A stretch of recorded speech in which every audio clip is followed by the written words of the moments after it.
নেই কেহ নেই আল্লাহ ছাড়া,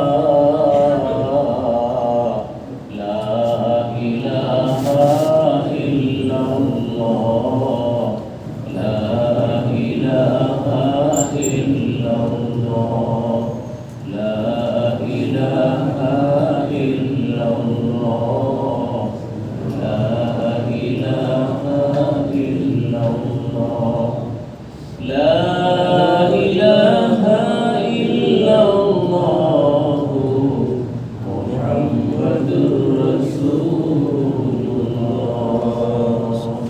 সাল্লাল্লাহু আলাইহি ওয়াসাল্লাম। ওয়াজিবুল ইহতিরাম হযরত উলামায়ে কিরাম, উদ্যন্ত শ্রদ্ধাভাজন মুরব্বিয়ানে ইগরাম এবং সর্বস্তরের দ্বীনদার ইমানদার মুমিন মুসলমান ভাই সব, সমস্ত তারিফ সমস্ত প্রশংসা আল্লাহ জাল্লা জালালুহু আম্মা ওয়ালুহুর মহান দরবারে, যে আল্লাহ তাআলা আজকে এই রমজান মাসের আখিরি জুমা, রমজানুল মুবারক এই উম্মতের জন্য অন্যতম এক শ্রেষ্ঠ নিয়ামত।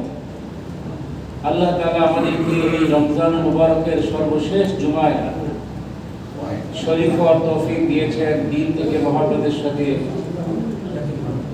কালিমাতে শুকর আদায় করি আলহামদুলিল্লাহ, আলহামদুলিল্লাহ। রব্বানা লাকাল হামদ। আমরা সবাই বলি রব্বানা লাকাল হামদ, লাকাল হামদ হামদান কাসীরান, হামদান কাসীরান, তাইয়িবান তাইয়িবান, মুবারাকান ফীহি, মুবারাকান ফীহি। ইয়া রাব্বি লাকাল হামদু, ইয়া রাব্বি লাকাল হামদু, কামা ইয়ানবাগী লিজালালি ওয়াজহিকা কামা ইয়ানবাগী লিজালালি ওয়াজহিকা ওয়া আযীমি সুলতানিকা। ওয়া আযীমি সুলতানিকা। दुरूद सलाम आक़ाए नामदार ताजदार मदीना इमामुल अंबिया मुहम्मदुर रसूलुल्लाह सल्लल्लाहु अलैहि वसल्लम এর খেদমতে, যাকে আল্লাহ তাআলা এই পৃথিবীর মানুষের জন্য রহমত হিসেবে পাঠিয়েছেন। আল্লাহ রাব্বুল আলামিনের শুকর, আল্লাহ তাআলা আমাদেরকে এই জুমার নামাজে আগে আগে আসার তৌফিক দিয়েছেন। যার তৌফিক হয়েছে তারা আগে আগে আসতে পেরেছেন, যাদের তৌফিক হয় নাই তারা এখনো আসতে পারেন নাই। আল্লাহ তাআলা কোরআনে বলেছেন আকসারুহুম লা ইউমিনুন, অধিকাংশ মানুষ ঈমান আনবে না, অধিকাংশ মানুষ হেদায়েত আল্লাহর কাছ থেকে পাবে না। কারণ হেদায়েত এটা অনেক বড় নিয়ামত, অনেক বড় দৌলত। কোন মানুষের হাতে হেদায়েত নাই। হেদায়েত কার হাতে ভাই? আল্লাহর হাতে। আল্লাহ সুবহানাহু ওয়া তাআলার হাতে একমাত্র হেদায়েত। নবীদের হাতেও হেদায়েত নেই। আল্লাহ তাআলা বলেছেন লাস্তা আলাইহিম বিমুসাইতির ইল্লা মান তাওয়াল্লা ওয়া কাফা। ও নবী, হেদায়েতের বাণীগুলো, হেদায়েতের কথাগুলো আপনি মানুষের মধ্যে আলোচনা করুন, বলুন। হেদায়েতের কথা আপনি বলে যান, কিন্তু হেদায়েত আপনার হাতে আমি দেই নাই। বলুন সুবহানাল্লাহ। সুবহানাল্লাহ। হেদায়েত হচ্ছে একমাত্র কার হাতে? আল্লাহর হাতে। যখন নাকি নবীজি আবু তালেবের ইন্তেকালের সময় অনেকবার চেষ্টা করেছেন যে একবার যেন চাচা মুখ দিয়ে উচ্চারণ করে লা ইলাহা ইল্লাল্লাহ। নবীজি বলেন চাচা একবার মুখ দিয়ে উচ্চারণ করেন লা ইলাহা ইল্লাল্লাহ, লা ইলাহা ইল্লাল্লাহ। আবু তালেব বললেন ভাতিজা, আমি আল্লাহ শব্দ বলতে পারবো না, আমি লা ইলাহা ইল্লাল্লাহ আমি এটা বলতে পারবো না, এই কথা আমি বলতে পারবো না। বেঈমান হয়ে মারা গেছে। এই জন্য হেদায়েতের তলব থাকা দরকার। আল্লাহ তাআলা কোরআনের যে হেদায়েতের কথা বলেছেন, হুদাল লিল মুত্তাকিন, মুত্তাকিনদেরকে আল্লাহ হেদায়েত দান করবেন। কোরআনের হেদায়েত পাবে শুধুমাত্র কারা? মুত্তাকিরা। সেই হেদায়েত প্রাপ্ত বান্দাদের অন্তর্ভুক্ত যেন আল্লাহ তাআলা আমাদেরকে করেন। আমরা বলি আমিন, আমিন। প্রিয় হাজিরিন, মাহে রমজান এসেছিল আমাদেরকে পবিত্র করার জন্য। আমরা যেন সমস্ত গুনাহ থেকে অব্যাহতি লাভ করে আল্লাহ তাআলার নৈকট্যশীল বান্দাদের অন্তর্ভুক্ত হয়ে যেতে পারি। সেই জন্য এসেছিল মাহে রমজান, আমাদের জীবনকে আল্লাহ তাআলা রঙে রঙিন করার জন্য, জীবনকে পরিশুদ্ধ করার জন্য, সুন্নতের রঙে রঙিন করার জন্য রমজান মাস এসেছিল আমাদের কাছে। এখন আত্মজিজ্ঞাসা, রমজান মাস চলে যাচ্ছে, আমাদের গুনাহ খাতা কি মাফ হয়েছে কিনা? রমজান এসেছিল আত্মশুদ্ধির জন্য। কোরআনে কারীমে আল্লাহ তাআলা রমজানের উদ্দেশ্য সম্পর্কে বলেছেন, রমজানের ফজিলত সম্পর্কে এবং রমজান মাসের নিয়ম কানুন সম্পর্কে আল্লাহ তাআলা বিস্তারিত বর্ণনা করেছেন। রমজানের উদ্দেশ্য সম্পর্কে আল্লাহ বলেন, লাআল্লাকুম তাত্তাকুন, তোমরা যেন মুত্তাকি হতে পারো, তোমরা যেন আল্লাহকে ভয় করতে পারো, তোমাদের মধ্যে তাকওয়া পরহেজগারি পয়দা করার জন্য এসেছিল মাহে রমজান।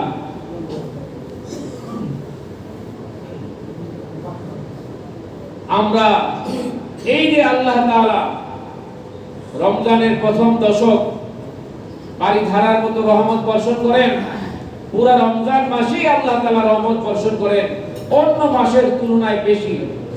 আমরা কি আমাদের ইবাদত বন্দেগীর মাধ্যমে, জিকির আজকারের মাধ্যমে, কোরআন তেলাওয়াতের মাধ্যমে আমরা রহমতের ভাগীদার কি হতে পেরেছি?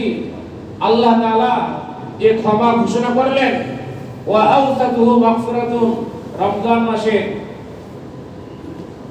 মাঝের 10 দিন মাগফিরাত, বান্দাকে আল্লাহ তাআলা মাগফিরাত দান করেন।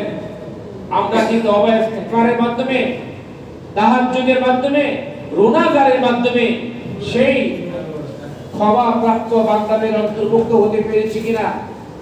আল্লাহ তাআলা শেষ দশকে, মাহে রমজানের শেষ দশক হলো ইতকুম মিনান নার, জাহান্নাম থেকে মুক্তি। আমরা কি সেই জাহান্নাম থেকে মুক্তির ব্যবস্থা করতে পেরেছি? এটা আত্মজিজ্ঞাসা। এই জন্য শেষ দশক আসুন বেশি থেকে বেশি রোজাদারি করি। আমাদের গুনাহ খাতা যদি মাফ না হয়, তাহলে নবীজি বলেছেন, রগিমা আনফু রাজুলিন, যে ওই ব্যক্তির নাক ধুলায় দূষিত হোক। নবীজি বদদুয়া করেছেন ওই ব্যক্তির জন্য যে রমজান মাস পেল, রমজান মাস পাওয়া সত্ত্বেও যার গুনাহ মাফ হয় নাই, রমজান বিদায় হয়ে গেছে, তার গুনাহ মাফ হয় নাই, ওই ব্যক্তির জন্য নবীজি বদদুয়া করেছেন। আমরা যেন নবীজির বদদুয়ার মধ্যে শামিল না থাকি। আল্লাহ আমাদের হেফাজত করুন, আল্লাহ আমাদের গুনাহ খাতা মাফ করে দেন। আল্লাহ মাহে রমজানের সিয়াম সাধনা কবুল করেন। আল্লাহ মাহে রমজানের তারাবির নামাজ, মাহে রমজানের জিকির, কোরআন তেলাওয়াত, আমাদের সাহারি ইফতার সহ সকল ইবাদত বন্দেগী আল্লাহ তাআলা যেন কবুল করেন। আমরা বলি আমিন। সাহাবায়ে কেরামরা কোন গুনাহ হয়ে গেলে পেরেশান হয়ে যেতেন, গুনাহ মাফের কিভাবে গুনাহ মাফ হবে। এক সাহাবী আল্লাহ নবীর কাছে গিয়ে বললেন, ইয়া রাসূলুল্লাহ, স্বামী স্ত্রী এক বিছানায় শুয়েছিলাম, দিনের বেলা শয়তানের ওয়াসওয়াসায় স্বামী স্ত্রী একসঙ্গে শুয়ে থাকার কারণে স্ত্রী সুলভ আচরণ হয়ে গেছে, এখন কি করব? সাহাবী পেরেশান হয়ে গেলেন, আল্লাহ নবীর দরবারে গিয়ে বললেন, ইয়া রাসূলুল্লাহ, দিনের বেলা স্ত্রী সহবাস হয়ে গেছে, এখন কি করব? আল্লাহ নবী বলেন, তুমি একটা গোলাম আযাদ করো। ওই সাহাবী বললেন, আমার তো গোলাম নাই, গোলাম আযাদ কিভাবে করব? তখন নবীজি বললেন, গোলাম আযাদ করার সামর্থ্য তোমার যদি না থাকে, তাহলে তুমি একাধারে 60টা রোজা রেখে দাও। কেউ যদি বিনা কারণে রোজা নষ্ট করে, একটা রোজার কাফারা হলো 60 রোজা। তুমি 60টা রোজা এক নাগারে রেখে দাও, কোনো বিরতি ছাড়া 2 মাস 60 দিন একসাথে তুমি রোজা রাখবে, বিরতি দেওয়া যাবে না। সাহাবী বলেন, ইয়া রাসূলুল্লাহ, আমি বড় দুর্বল, আমি অসুস্থ, রোজা রাখার ক্ষমতা সক্ষমতা আমার নাই, আর কোনো অপশন কি আছে কিনা? নবীজি বললেন তাহলে 60 জন মিসকিনকে আহার করিয়ে দাও, 60 জন মিসকিনকে 2 বেলা পেট ভরে খানা খাওয়াও, তাহলে তোমার রোজার কাফারা হবে। সাহাবী বললেন ইয়া রাসূলুল্লাহ, আমি এত গরীব, এত মিসকিন, আমার কোনো টাকা নাই, পয়সা নাই, আমি 60 জন মিসকিন কিভাবে খাওয়াবো? অন্য কোনো অপশন যদি থাকে আমাকে বলে দিন। নবীজি বলেন অন্য কোনো অপশন নাই, আমার কাছে 1 বস্তা জব, 1 বস্তা খাদ্য হাদিয়া এসেছে, এটা মাথায় করে তুমি নিয়ে যাও আর 60 জন মিসকিনকে তুমি খাওয়ায় দাও। ওই সাহাবী আল্লাহর নবীর কাছ থেকে 1 বস্তা খাবার নিয়ে গেলেন, খাবারটা তিনি মাথায় নিয়ে চললেন এবং যাওয়ার সময় নবীকে বলেন ইয়া রাসূলুল্লাহ, এই মদিনা শরীফে আমার চাইতে বড় মিসকিন, বড় ফকির, বড় অসহায় আর কেউ নাই, আমার ঘরে খাবার নাই, এই খাবারটা আমার বেশি প্রয়োজন। বলেন সুবহানাল্লাহ। সুবহানাল্লাহ।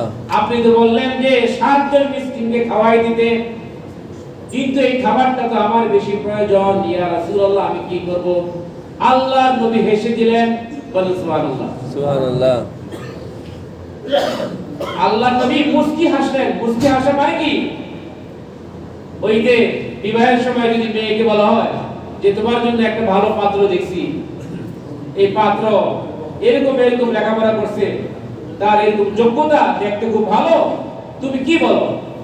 তো সে কোনো কথা বলে না, সে তাহলে হেসে দেয়। হেসে দেওয়া মানে কি? সে এই বিয়ের মধ্যে কি আছে? রাজি আছে। রাজি আছে।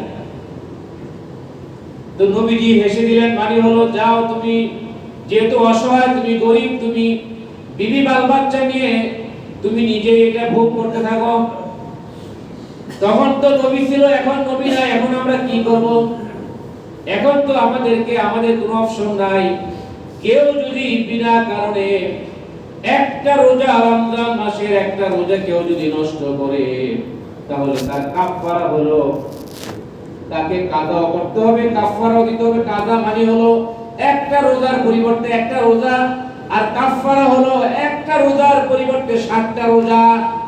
60টা রোজা যদি আপনি সক্ষম হন, শরীরে শক্তি থাকে, তাহলে একাধারে আপনাকে 60টা রোজা রাখতে হবে। আর যদি এই অপশন যদি আপনার সম্ভব না হয়, তাহলে 60 জন মিসকিনকে 2 বেলা পেট ভরে আহার করাতে হবে।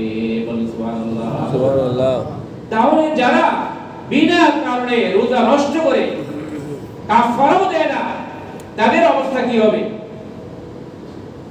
আল্লাহ নবী ভয়ঙ্কর শাস্তির কথা বলেছেন। একবার 2 জন সাহাবী, নবীজি বলেন আমি ঘুমিয়েছিলাম, 2 জন সাহাবী আমার কাছে আসলো, তারা 2 জন আমাকে হাত ধরে নিয়ে গেল, নীতি নীতি আমাকে একটা পাহাড়ের কাছে নিয়ে গেল এবং বলল ইয়া রাসূলুল্লাহ আপনি পাহাড়ে উঠুন। আমি বললাম আমি পাহাড়ে উঠতে পারবো না, এত বড় পাহাড় উঠা আমার পক্ষে সম্ভব নয়। ওই ফেরেশতা 2 জন আল্লাহর নবীকে ধরে ধরে পাহাড়ের উপরে উঠালেন। পাহাড়ের উপর যখন তিনি উঠলেন, তখন আল্লাহ নবী ভয়ঙ্কর কিছু কান্নার আওয়াজ শুনলেন, বিভৎস সেই কান্নার আওয়াজ। ফেরেশতাদেরকে জিজ্ঞেস করলেন এই সমস্ত লোকগুলো কারা, যারা ভয়ঙ্কর ভাবে কান্না করতেছে? আপনার ওই সমস্ত উম্মত যারা শক্তি সামর্থ্য থাকা সত্ত্বেও রমজানের রোজা নষ্ট করেছে, রোজা রাখে নাই, তাদেরকে আল্লাহ তাআলা এই ভয়ঙ্কর শাস্তি দিচ্ছেন। বলেন নাউযুবিল্লাহ। নাউযুবিল্লাহ। তো এই রমজান আল্লাহ তাআলার এক বড় নিয়ামত, যেটা আল্লাহ তাআলা উম্মতে মুহাম্মদকে দান করেছেন।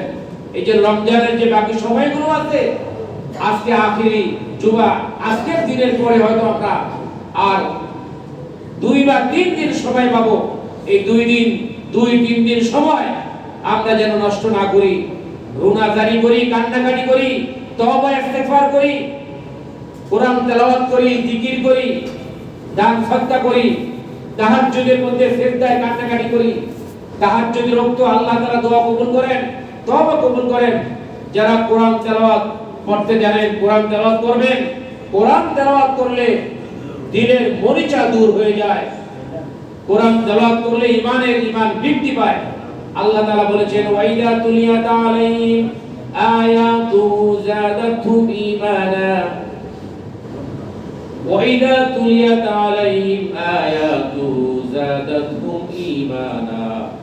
যারা কোরআন তেলাওয়াত করে, যেখানে কোরআন তেলাওয়াত হয়, কোরআন তেলাওয়াত যদি কোনো মুমিন শুনে, কোরআন তেলাওয়াত শোনার সঙ্গে সঙ্গে তার ঈমান বেড়ে যায়। বলেন সুবহানাল্লাহ। সুবহানাল্লাহ। কাফের যদি কোরআন শুনে, কোরআন তেলাওয়াত শুনে, তার অন্তর থেকে কুফর আল্লাহ তাআলা দূর করে দেন।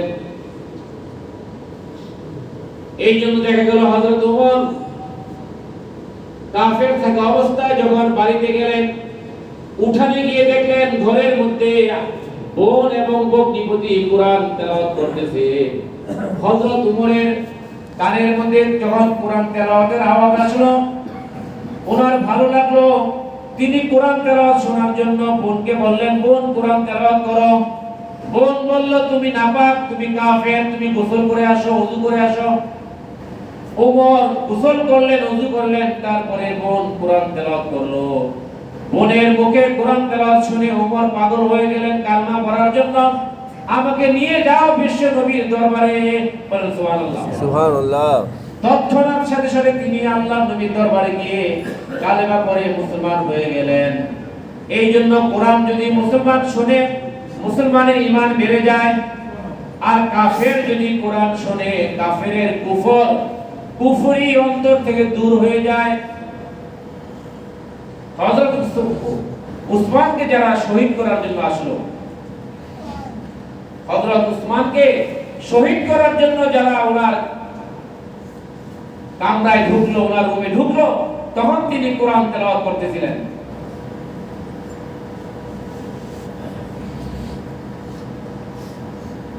হযরত উসমানের কোরআন তেলাওয়াত শুনে যারা মুসলমান ছিল, ওই মুনাফিকদের দলের মধ্যে কিছু মুসলমান ছিল যারা ওনাকে হত্যা করতে এসেছে, কতল করতে এসেছে।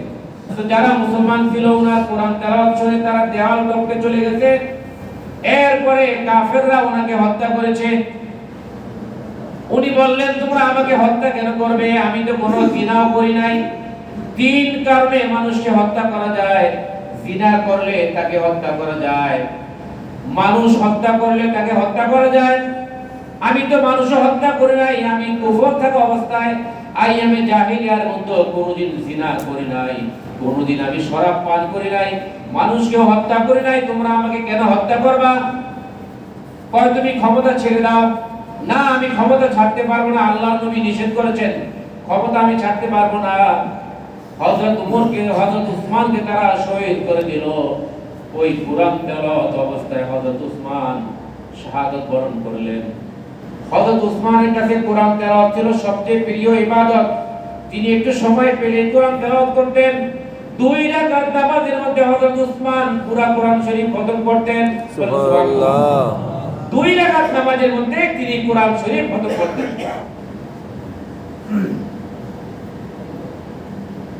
এইজন্য আমার ভাইরা, কোরআন আমরা তেলাওয়াত করব। কোরআন হচ্ছে পরশপাথর। কোরআনের সংস্পর্শে যারা আসবে তারা খাঁটি সোনা হয়ে যাবে, তারা খাঁটি আল্লাহর গোলাম হয়ে যাবে, আল্লাহর প্রিয় বান্দা হয়ে যাবে। এই জন্য কোরআন তেলাওয়াত আমরা করব। এই যে রমজান মাসে যেভাবে আমরা কোরআন তেলাওয়াত করেছি, রমজানের পরও কোরআন তেলাওয়াত আমরা অব্যাহত রাখবো। কোরআন তেলাওয়াত আমরা বন্ধ করব না। রমজান মাসে যেভাবে কাঁধে কাঁধ মিলিয়ে নামাজ আদায় করেছি, 5 ওয়াক্ত নামাজ জামাতের মধ্যে আদায় করেছি, রমজানের পরেও আমরা 5 ওয়াক্ত নামাজ জামাতে আদায় করার চেষ্টা করব। এই ধারাবাহিকতা আমাদেরকে ঠিক রাখতে হবে। আল্লাহ তাআলা যে আয়াতটি আমি তেলাওয়াত করেছি, আল্লাহ তাআলা বলেন, ইয়া আইয়ুহাল্লাযীনা আমানুসবিরু, ও ঈমানদারেরা, আমানুত্তাকুল্লাহ, তোমরা আল্লাহকে ভয় করো। ইসবিরু, তোমরা সবর করো। অসাবিরু, তোমরা সবরে অটল থাকো। আজকে সবর করলা, কালকে সবর নষ্ট হয়ে গেল, এমন যেন না হয়। আজকে সবর করছো, আজকে একটা কুরবানি করছো, আজকে জুমার নামাজ জামাতে আদায় করেছো, এক কুরবানির পরে আরেক কুরবানির জন্য তৈরি হও, প্রস্তুত হও। এক কুরবানি করেছো, আরেক কুরবানির জন্য প্রস্তুত হয়ে যাও। জোহরের নামাজ জামাতে আদায় করেছো, আসরের নামাজটাও জামাতে আদায় করো। আসরের নামাজ জামাতে আদায় করেছো, মাগরিবটাও জামাতে আদায় করো। মাগরিবের নামাজ জামাতে পড়েছো, এবার এশার নামাজটাও জামাতে আদায় করো। এশার নামাজ জামাতে আদায় করেছো, এবার ফজরের নামাজটাও জামাতে আদায় করো। হাদিসের মধ্যে আছে যে ব্যক্তি এশা এবং ফজর জামাতে আদায় করবে, আল্লাহ তাআলা তার আমলনামার মধ্যে সারা রাত দাঁড়িয়ে দাঁড়িয়ে নামাজ পড়ার সওয়াব আল্লাহ তার আমলনামায় দান করবেন। সুবহানাল্লাহ। কেউ যদি ফজর এবং এশা জামাতে আদায় করতে পারে, সারা রাত্রি দাঁড়িয়ে দাঁড়িয়ে তাহাজ্জুদ আদায় করার সওয়াব আল্লাহ ওই ব্যক্তির আমলনামায় দান করবে। বলেন সুবহানাল্লাহ। সুবহানাল্লাহ। নামাজ যারা পড়ে তাদের অন্তরাত্মা পরিচ্ছন্ন হয়, জীবনযাত্রা সুন্দর হয়, তাদের অন্তর থেকে ময়লা আবর্জনা দূর হয়ে যায়। নবীজি উদাহরণ দিয়েছেন এইভাবে, কেউ যদি 5 ওয়াক্ত নামাজ জামাতে আদায় করে, ইহতিমামের সাথে কেউ যদি 5 ওয়াক্ত নামাজ পড়ে, আল্লাহ নবী বলেছেন তোমাদের কারো ঘরের সামনে যদি একটা নদী থাকে, নহর থাকে, ওই নদীর মধ্যে কেউ যদি দৈনিক 5 বার গোসল করে, তার শরীরে কি কোনো ময়লা থাকবে কিনা? সাহাবায়ে কেরাম বলেন, ইয়া রাসূলুল্লাহ, ওই ব্যক্তির শরীরে কোনো ময়লাই থাকবে না। আল্লাহ নবী বলেন, কেউ যদি 5 ওয়াক্ত নামাজ ইহতিমামের সাথে জামাতে আদায় করে, এই 24 ঘন্টার মধ্যে তার থেকে যদি কোনো গুনাহ হয়ে যায়, এই 5 ওয়াক্ত নামাজ পড়ার কারণে তার গুনাহগুলোকে আল্লাহ তাআলা maaf করে দেন। সুবহানাল্লাহ। তার কোনো গুনাহই থাকে না। এই জন্য রমজান মাসে যেভাবে ইবাদতের ধারাবাহিকতা আমরা রক্ষা করেছি, রমজানের পরও যেন এই ধারাবাহিকতা নষ্ট না হয়, এই ধারাবাহিকতা যেন ঠিক থাকে। রমজানের পরও আমরা 5 ওয়াক্ত নামাজ জামাতে আদায় করব। রমজান মাসে মসজিদগুলো ভরপুর থাকে, মসজিদে জায়গা হয় না।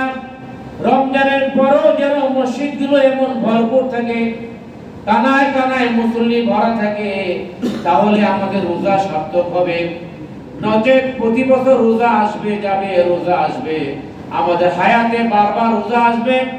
আমাদের মধ্যে যদি কোনো পরিবর্তন না হয়, তাকওয়ার শিক্ষা যদি আমরা অর্জন করতে না পারি, তাহলে এই রমজান দ্বারা আমাদের কোনো লাভ হবে না।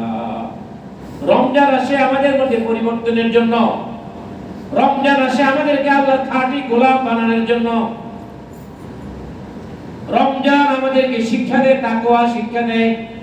রমজান আমাদেরকে গুনাহ ছাড়ার অভ্যাস আমাদেরকে শিক্ষা দেয়, যে একটা মাস যদি তুমি চোখ দিয়ে গুনাহ না করো, একটা মাস তুমি চোখের হেফাজত করো, একটা মাস তুমি কান দিয়ে গান শুনবে না, এক মাস তুমি মুখ দিয়ে কারো গীবত করবে না, মিথ্যা কথা বলবে না, পরনিন্দা পরচর্চা করবে না, এক মাস তুমি কারো ক্ষতি করবে না, কারো প্রতি জুলুম করবে না, কাউকে গালি দিবে না, তাহলে বাকি 11 মাস আল্লাহ তাআলা তোমাকে একটা আধ্যাত্মিক শক্তি দান করবে।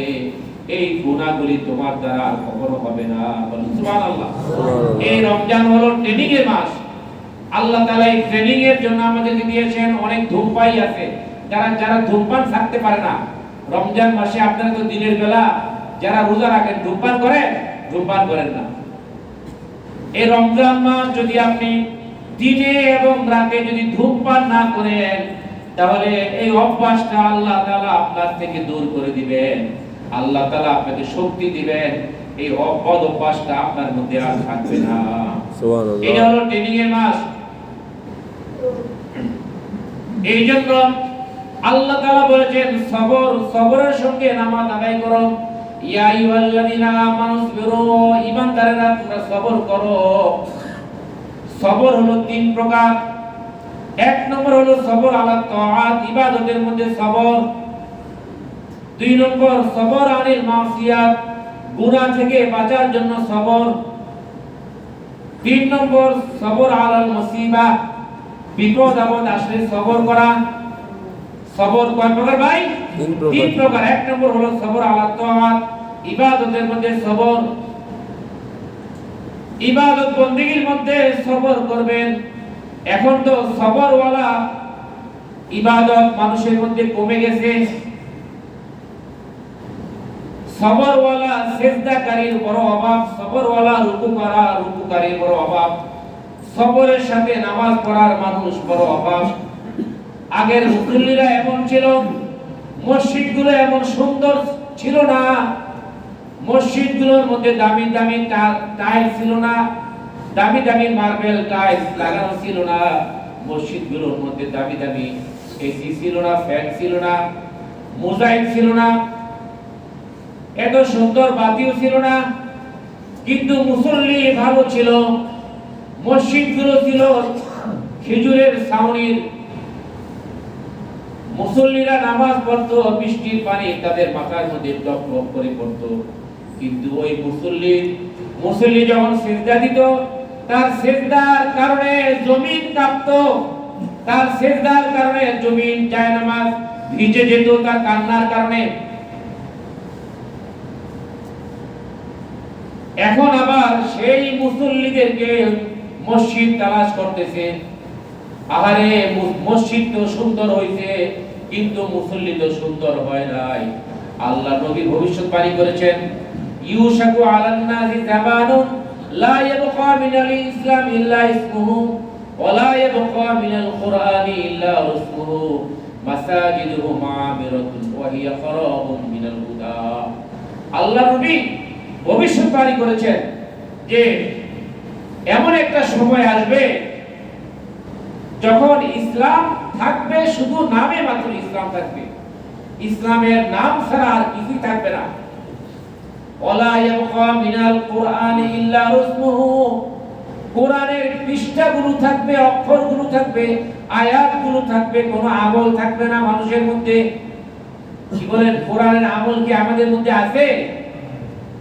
আল্লাহ তাআলা বলেছেন, আফাতুমিনুনা বিবাযিল কিতাবি ওয়া তাকফুরুনা বিবায ফামা জাযাউ মান ইয়াফআলু যালিকা মিনকুম ইল্লা খিzyun ফিল হায়াতিদ দুনিয়া ওয়া ইয়াওমাল কিয়ামাতি ইউরাদ্দুনা ইলা আশাদ্দিল আযাব ওয়া মাল্লাহু বিগাফিলিন আম্মা তা'মালুন।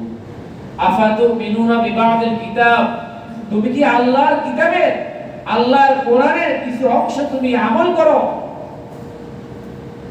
ওয়া তাকফুরুনা বিবায, আর কিছু অংশকে তুমি অস্বীকার করো, কুফরি করো, বা কিছু অংশের আমল করা তুমি ছেড়ে দাও। তোমার মধ্যে কি এরকম স্বভাব আছে যে কোরআনের পছন্দ মতো কিছু বিষয় তুমি আমল করো, কোরআনকে কিছু তুমি মানো আর কিছু তুমি মানো না, কিছু আমল করো কিছু আমল করো না, এরকম স্বভাব কি তোমার মধ্যে আছে? যদি থাকে তাহলে তুমি মনে রাখবে, দুনিয়ার মধ্যে তুমি লাঞ্ছিত হবে, অপদস্থ হবে। দুনিয়ার মধ্যে আমি তোমাকে অপমানিত করব, লাঞ্ছিত করব, এবং আখিরাতে পরকালে আমি কঠিন শাস্তির দিকে, জাহান্নামের দিকে তোমাকে নিয়ে যাব। বলেন নাউযুবিল্লাহ। এই জন্য কোরআন সবচেয়ে মানতে হবে। কোরআনে কিছু মানলাম কিছু মানলাম না, এমন যেন না হয়।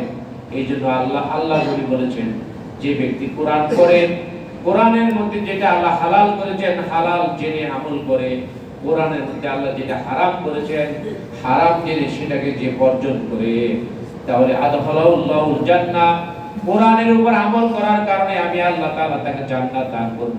বলেন সুবহানাল্লাহ। সুবহানাল্লাহ। এই যে কোরআন দিয়েছেন আল্লাহ তাআলা আমাদেরকে, যত আসমানি কিতাব দিয়েছেন, সমস্ত আসমানি কিতাবের মধ্যে সর্বশ্রেষ্ঠ আসমানি কিতাব হলো কোরআন শরীফ। বলেন সুবহানাল্লাহ। সুবহানাল্লাহ। এই দুনিয়ার মধ্যে আল্লাহ তাআলা যত কিতাব পাঠাইছেন, আসমানি কিতাব পাঠাইছেন, সর্বশ্রেষ্ঠ আসমানি কিতাবের নাম কি? কোরআনে কারীম। এই কোরআন দিয়ে আল্লাহ তাআলা, আল্লাহর নবী বিশ্বের সারা পৃথিবী থেকে অন্ধকারাচ্ছন্ন পৃথিবীকে আল্লাহ নবী আলো দান করেছেন। এই পৃথিবী যখন অন্ধকারাচ্ছন্ন ছিল, অন্ধকারাচ্ছন্ন মানব জাতিকে আলোর পথে আনার জন্য আল্লাহর রাসূল দুইটা ব্যবস্থা গ্রহণ করেছেন। এক নম্বর, আল্লাহ তাআলা কোরআন নাযিল করেছেন। দুই নম্বর, আল্লাহ তাআলা তার নবী মুহাম্মদুর রাসূলুল্লাহ সাল্লাল্লাহু আলাইহি সাল্লাল্লাহু আলাইহি ওয়াসাল্লামকে ওয়াসাল্লাম নবী এবং রাসূল হিসেবে দুনিয়ার মধ্যে পাঠাইছেন। আল্লাহ তাআলা বলেন, قد جاءكم من الله نور وكتاب مبين। ও দুনিয়ার মানুষ, আমি আল্লাহর পক্ষ থেকে তোমাদের কাছে এসেছে একটি নূর, আর এসেছে সুস্পষ্ট একটি গ্রন্থ। নূর বলে আল্লাহ তাআলা বুঝাইছেন তার নবী, বিশ্ব নবী আকায়ে নামদার তাজদারে মদিনা মুহাম্মদুর রাসূলুল্লাহ সাল্লাল্লাহু আলাইহি ওয়াসাল্লাম। ও কিতাবু মুবিন, সুস্পষ্ট গ্রন্থ দ্বারা আল্লাহ বুঝাইছেন কোরআন শরীফকে, যে কোরআন এবং আমার নবী এই দুইটা হলো পৃথিবীর সর্বশ্রেষ্ঠ নিয়ামত। এই দুই নিয়ামত আমি তোমাদের কাছে পাঠাইছি, তোমরা যদি শক্তভাবে আঁকড়ে ধরতে পারো তাহলে পৃথিবীর কোনো শক্তি তোমাদেরকে বিভ্রান্ত করতে পারবে না। আল্লাহ নবী যখন বিদায় হজ করে মদিনায় আসতেছিলেন, তখন এক জায়গায় তিনি বিরতি করলেন, এক জায়গায় তাঁবু টানালেন বিশ্রাম করার জন্য। তো সেখানে তিনি একটা ভাষণ দিলেন। সেই ভাষণের মধ্যে বললেন, ও আমার সাহাবীরা, তোমরা মনে করবে না যে চিরদিন আমি তোমাদের মধ্যে থাকবো। অচিরেই হয়তো আল্লাহ তাআলা পক্ষ থেকে একজন কাফের আসবে আর আমি আল্লাহর কাছে চলে যাব। তবে আমি তোমাদের কাছে দুইটা জিনিস রেখে গেলাম, একটি হলো কোরআন, আরেকটি হলো আমার সুন্নাত, আমার জীবন আদর্শ। এই দুইটা জিনিস যদি তোমরা মারির দাঁত দিয়ে শক্তভাবে কামড়ে ধরতে পারো, যদি মারির দাঁত দিয়ে শক্তভাবে যদি ধরতে পারো, তাহলে তোমরা কোনোদিন বিভ্রান্ত হবে না, তোমাদের ঈমান আমল ঠিক থাকবে এবং তোমরা সিরাতুল মুস্তাকিম লাভ করবে। সেই দুইটা জিনিস কি? একটি হলো কোরআন শরীফ, আরেকটি হলো নবীর সুন্নাত, হাদিস শরীফ এবং নবীর জীবন আদর্শ। এই দুইটা জিনিস যদি মুসলমান তোমরা আমল করো, তাহলে তোমরা সিরাতুল মুস্তাকিম তোমাদের মিস হবে না। আল্লাহ তাআলা আমাদেরকে এই দুইটা জিনিসের উপর আমল করার তৌফিক দিন। আমরা বলি আমিন। এই জন্য রমজান আল্লাহ তাআলা দিয়েছেন আমাদের মধ্যে পরিবর্তনের জন্য, আমাদের মধ্যে যেন পরিবর্তন আসে। আল্লাহ তাআলা বলেন, লাআল্লাকুম তাত্তাকুন, রমজান দিয়েছি তোমাদেরকে তাকওয়া হাসিল করার জন্য। তাকওয়া হলো গুনাহ থেকে বাঁচার জন্য সর্বাত্মক চেষ্টা করার নাম হলো তাকওয়া।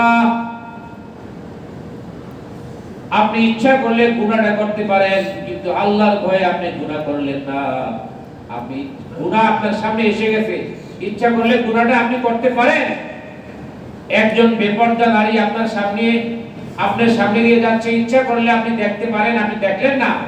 আল্লাহর ভয়ে আপনি দেখলেন না, এর নাম হলো তাকওয়া। ইচ্ছা করলে আপনি কান দিয়ে গান শুনতে পারেন, আল্লাহর ভয়ে গানটা আপনি শুনলেন না। ইচ্ছা করলে মুখ দিয়ে মিথ্যা কথা বলতে পারেন, আল্লাহর ভয়ে আপনি মুখ দিয়ে মিথ্যা কথাটা বললেন না। ইচ্ছা করলে আপনি যেই কোনো গুনাহ করতে পারেন, আল্লাহর ভয়ে গুনাহটা আপনি করলেন না। এর নাম হলো তাকওয়া।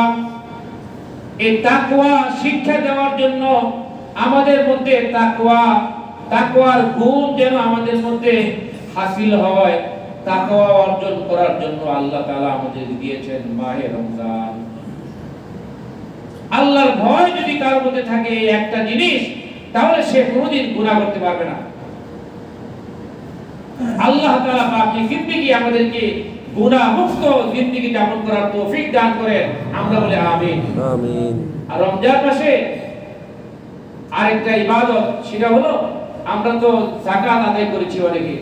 যাকাত আদায় যারা এখনো করি নাই, যাকাত আদায় করে দিব। আর সাদকাতুল ফিতর, আরেকটা আমল হলো সাদকায়ে ফিতর। সাদকায়ে ফিতর হলো দুই কারণে, নবীজি বলেছেন দুই কারণে তোমরা সাদকায়ে ফিতর আদায় করো, এটা ওয়াজিব। সাদকায়ে ফিতর আদায় করা কি ভাই? ওয়াজিব। একটি হলো তুহরাতুল লিস-সাইম, তুহরাতুল লিস-সিয়াম। তোমরা যে রোজা রেখেছো একটা মাস, রোজা রাখার কারণে অনেক সময় তোমাদের থেকে গুনাহ হয়ে যায়, ভুল ভ্রান্তি হয়ে যায়। সদকা ফিতর আদায় করার দ্বারা তোমাদের রোজার ভুলগুলি, গুনাহ খাতাগুলি আল্লাহ তাআলা মাফ করে দিবেন। সুবহানাল্লাহ। সুবহানাল্লাহ। অতুমাতুল লিল মাসাকিন, এবং মিসকিনদেরকে আহার দেওয়া, যারা সমাজের অসহায় সুবিধা বঞ্চিত মানুষ যারা আছে, তারা যেন ঈদের আনন্দে শরীক হতে পারে।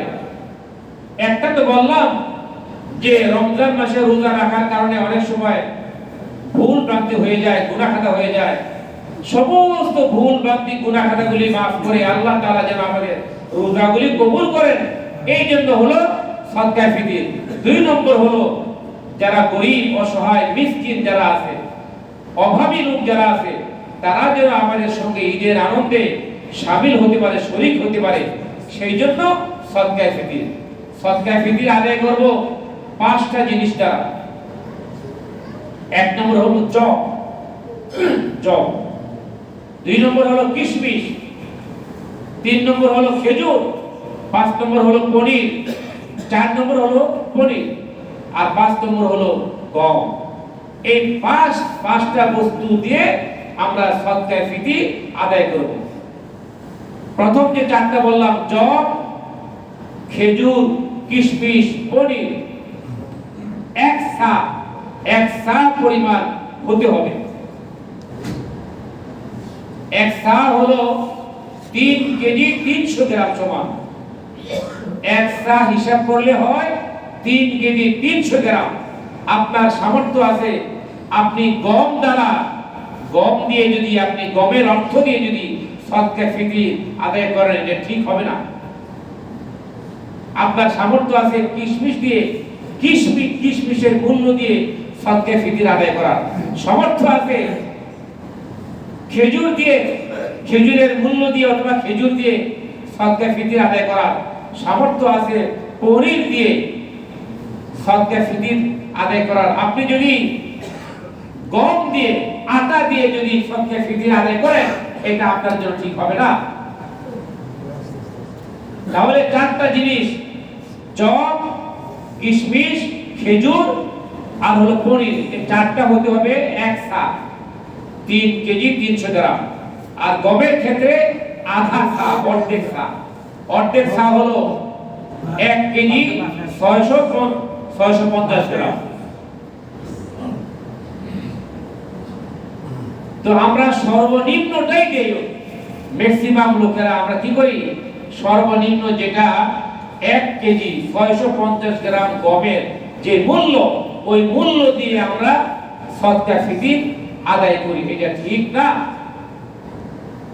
আপনাকে আল্লাহ তাআলা যেভাবে সামর্থ্য দিয়েছেন, আপনার সামর্থ্য অনুযায়ী আপনি সদকা ফিতর আদায় করে দিবেন। সর্বনিম্ন এবার ইসলামিক ফাউন্ডেশন থেকে ধার্য করা হয়েছে সদকা ফিতর 110 টাকা। তো 110 টাকাও যদি আপনি আদায় করেন, আদায় হয়ে যাবে। তবে মুফতি সাহেবরা ফতোয়া দিয়েছেন যে আদায় হয়ে যাবে, কিন্তু সামর্থ্য অনুযায়ী সদকা ফিতর আদায় করা, এটা হলো আপনার জন্য জরুরি। আল্লাহ তাআলা সদকা ফিতর ঈদের আগে যদি আমরা, ঈদের নামাজে আসার আগে সদকা ফিতর যদি আমরা আদায় করি, তাহলে এটা হবে সদকা ফিতর। এটা ফিতরা আদায় করা হবে। আর ঈদের পরেও আপনি আদায় করতে পারবেন, তবে ফিতরা হবে না, সাধারণ দান হবে। তাহলে ঈদের নামাজে আসার আগেই সদকা ফিতর আদায় করে দিতে হবে। আল্লাহ তাআলা বলেছেন, ফামান তাতাওয়া মিনহু ফামান তাতাওয়া খায়রুল লাকুম ফাহুয়া খায়রুল লাহ। যে কেউ যদি ফিতরা অথবা যাকাত হিসাব করে আদায় করার পরে একটু বাড়ায় দেয়, একটু বেশি দিয়ে দেয়, এটা তার জন্য অনেক উত্তম। তো ফিতরা দেওয়ার পরে আমরা ফিতরা যদি একটু বাড়ায় দেই, যে এক বেলা একটা ফ্যামিলি, একটা গরিব মানুষ, তার ফ্যামিলি ঈদের দিন আপনি পোলাও খাবেন, কুরমা খাবেন, মুরগি খাবেন, মুরগি রুস খাবেন, তারপরে আপনি সেমাই খাবেন, পায়েস খাবেন। আর গরিব মানুষ কিছুই খেতে পারবে না, শুধু ভাত খাবে, আলু ভর্তা দিয়ে, ডাল দিয়ে ভাত খাবে। এটা আল্লাহ তাআলা এটা বরদাস্ত করবেন না। তারাও যেন এক বেলা ভালো খাবার খেতে পারে সেই ভালো খাবারের পরিমাণ আপনি তাকে দিয়ে দেন, অথবা একটা গরিব ফ্যামিলিকে আপনি বাজার করে দেন। এটা সবচেয়ে উত্তম। আল্লাহ তাআলা আমাদেরকে সদকা ফিতর যথাযথভাবে আদায় করার তৌফিক দান করেন। রমজান মাসের রোজাগুলি আল্লাহ আমাদেরকে কবুল করেন। যে রোজাগুলি আমরা রাখছি, যে তারাবির নামাজগুলো আমরা আদায় করেছি, আমাদের তারাবির নামাজ, আমাদের সিয়াম সাধনা, রমজান মাসের দান সদকা, যাকাত আদায় করা, ফিতরা আদায় করা, কোরআন তেলাওয়াত, জিকির আজকার সহ যত ইবাদত বন্দেগী রমজান মাসে আল্লাহ তাআলা আমাদেরকে দিয়েছেন, যেগুলো আমরা পালন করেছি, আল্লাহ তাআলা যেন কবুল করেন। আমরা বলে আমিন। আমিন। আর আমাদের মসজিদে আলহামদুলিল্লাহ ঈদুল ফিতরের 2টা জামাত অনুষ্ঠিত হবে। প্রথম জামাত হবে সকাল 8টায় আর দ্বিতীয় জামাত সকাল 9টায়। প্রথম জামাত ভালো করে শুনেন, আমাদের এই মসজিদে হুসাইনে ঈদুল ফিতরের 2টি জামাত অনুষ্ঠিত হবে। প্রথম জামাত সকাল 8টায় হবে এবং দ্বিতীয় জামাত সকাল 9টায় হবে। আল্লাহ তাআলা আমাদেরকে ঈদের জামাতে স্বতঃস্ফূর্তভাবে শামিল হওয়ার তৌফিক দিন। রমজান মাসের এই ধারাবাহিকতা, রমজান মাসে যেভাবে আমরা ইবাদত বন্দেগী করেছি, রমজানের পরও যদি সেইভাবে ইবাদত বন্দেগী পালন করি, তাহলে বুঝতে হবে যে আল্লাহ তাআলা আমাদের সিয়াম কবুল করেছেন, আমাদের তারাবি নামাজ কবুল করেছেন। আর না হয় রমজান মাসে অনেকে দাড়ি কামায় না, কিন্তু শাওয়ালের চাঁদ দেখার সাথে সাথেই চাঁদ রাতে একবারে সফা দাড়ি কামে একবারে শেষ। রমজান মাসে অনেকের মাথা থেকে টুপি খুলে না, নামে না, সব সময় টুপি থাকে, কিন্তু রমজানের পরে আর মাথায় টুপি থাকে না। এরকম যেন না হয়। রমজানের পরও আমরা মাথায় টুপি দিব, এটা সুন্নাত। আর দাড়ি এটা নবীর সবচেয়ে বড় সুন্নাত। 5 ওয়াক্ত নামাজ আমরা জামাতে আদায় করব। আল্লাহ তাআলা আমাদেরকে আমল করার তৌফিক দিন। রমজানের শিক্ষা নিয়ে বাকি 11 মাস যেন আমরা থাকতে পারি, আল্লাহ তাআলা তৌফিক দিন। আমরা বলে আমিন। ওয়া আখিরু দাওয়ানা আলহামদুলিল্লাহি রাব্বিল আলামিন। আমরা 4 রাকাত কাবলা